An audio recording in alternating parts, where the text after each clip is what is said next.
Hello Internet, my name is Andrew Eder, and welcome to another episode of Film Editorials. Last week's video was a review of the first 3 films in the Transformers franchise. This week is the follow-up to that video, and I'll be talking about the 4th film, Transformers: Age of Extinction.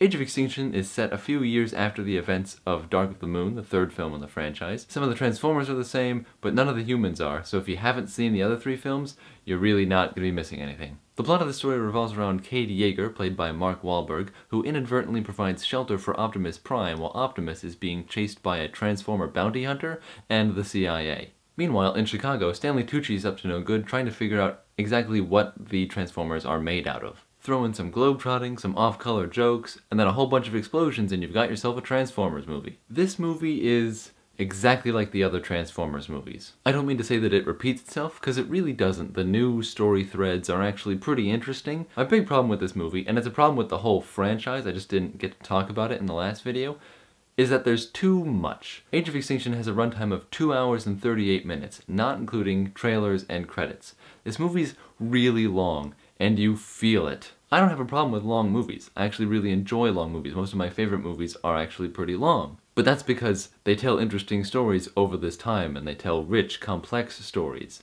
These Transformers movies are just full of things. They're excessive. There are so many characters in these movies, you have a hard time figuring out who's doing what. You've got Cade Yeager, presumably the main character of the film, you've got his daughter, you've got her boyfriend, you've got Yeager's business partner slash comic relief, you've got Stanley Tucci in Chicago, you've got his assistant, his other assistant, played by Bing Bing Lee, a very popular actress from China. Then you've got Kelsey Grammer, who runs the CIA. Then you've got Titus Welliver, who's running the program that's hunting the Transformers. That's a lot of people, and those are just the humans. I haven't even started talking about the robots, of which there are also very many. In last week's video I talked about how I didn't like any of the human characters and I didn't care about them, and that's largely true here. Mark Wahlberg's character is slightly more charismatic than Shia LaBeouf's character ever was, but I still don't feel like he's terribly necessary to the plot. But he doesn't really move the story forward. He's kind of just there watching it. And pretty much everyone who works for the government that we spend a great deal of time talking to,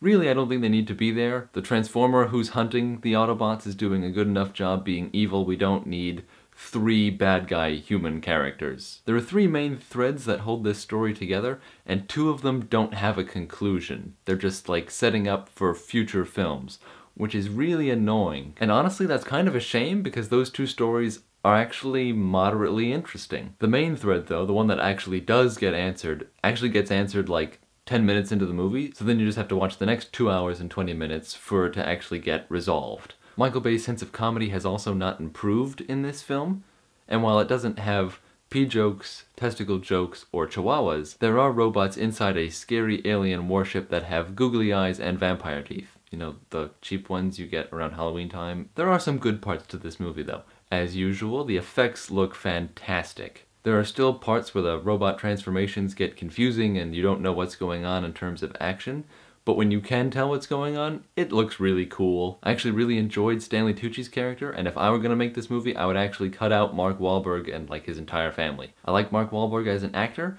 but Stanley Tucci's character in this movie was way more interesting, and I wish they had focused the story on him and his assistants, who actually do important things. I also generally liked the music. Steve Jablonsky returned from the first 3 films to do this one, and I like some of the stuff he does. So what's the big takeaway for Transformers 4: Age of Extinction? I'm gonna be generous and give it 1 star out of 5. The effects, the music, and Stanley Tucci are all good, but they don't make up for the excessive runtime, the bombastic colors, the headache-inducing sounds, stupid humor, and all the other way too many things that go into this film. Did you see this movie? Let me know what you thought down below in the comments. Please don't forget to like, favorite, share, subscribe, follow me on Facebook and Twitter, and I will see you guys next week. Bye!